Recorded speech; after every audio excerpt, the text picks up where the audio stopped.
The Arabic Symbol Dictionary team felt that it would be helpful to provide you with a short video that shows where we've reached with the research in this project, and also to give you some links to the various aspects of the project that are online, such as the blog and the voting system that we're going to be using to make symbol set choices, and to explain why we're looking at literacy skills and the issues of core vocabularies in Arabic as well as in English. I'd like to also take this chance of saying thank you very much for all the help you have given us.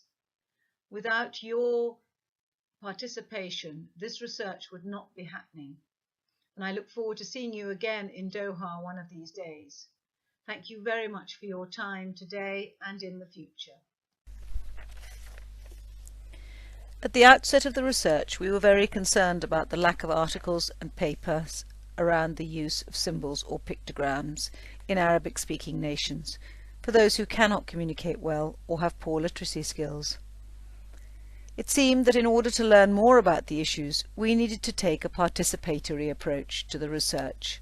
Hence our first meeting with everyone and the idea of setting up an advisory group with some special critical friends who would be able to give us some outside opinions throughout the life of the project. The angle that we've taken on this idea of participatory research is one that involves symbol users, their carers and experts at the outset. The team may be initiating ideas, but it is the participants who we hope will always be making the decisions as to how we adopt and adapt the various elements within the Arabic Symbol Dictionary project.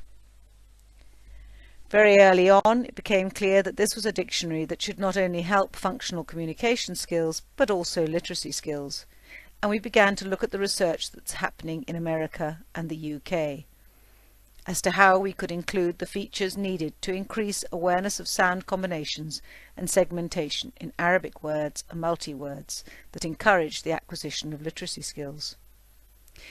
We looked at the core vocabulary offered by researchers in English.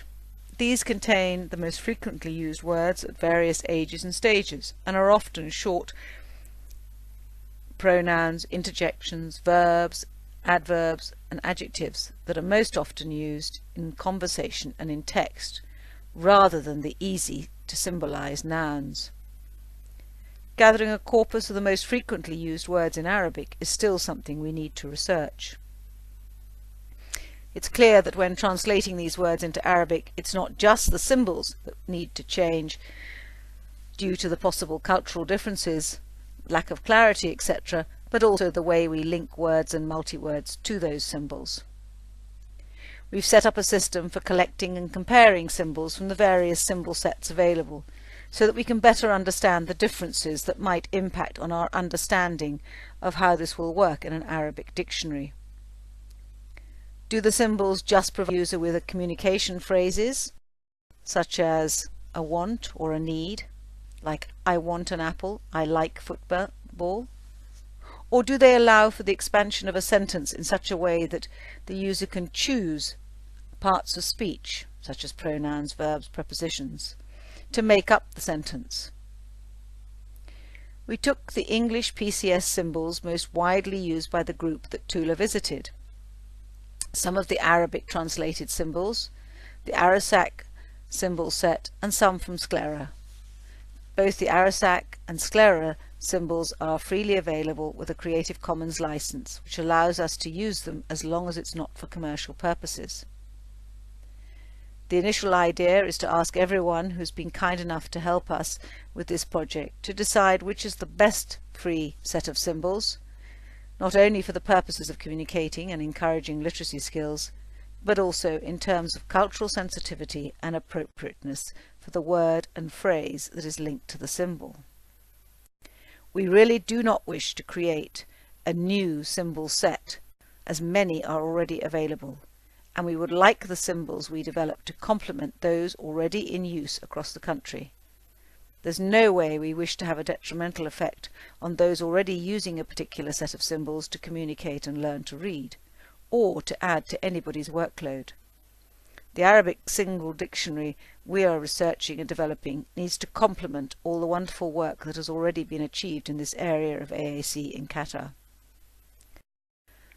So now we have a voting system that will allow you to choose which symbols or pictograms you feel are most appropriate for your users, and for the users themselves to vote with their families or carers where possible. Everyone making choices that will allow the dictionary development to move forward. We would really like you to be able to tell us why you like or do not like a symbol, and if you haven't been given a good choice in the checkboxes, for you to be able to write a comment as well. The more information you can give us for this research, the better the outcome, and the greater the chance we have of the dictionary suiting your needs. We really want this research to help you and to make life easier for Arabic-speaking AAC users. We've learnt that the dictionary needs to be available in English and Arabic, and that there will be a challenge providing a solution to support literacy skills. Once again, we're really grateful for the help you can give us, and please continue to collaborate in the coming months, using our mail list, helping us with decisions, and perhaps even commenting on our blog.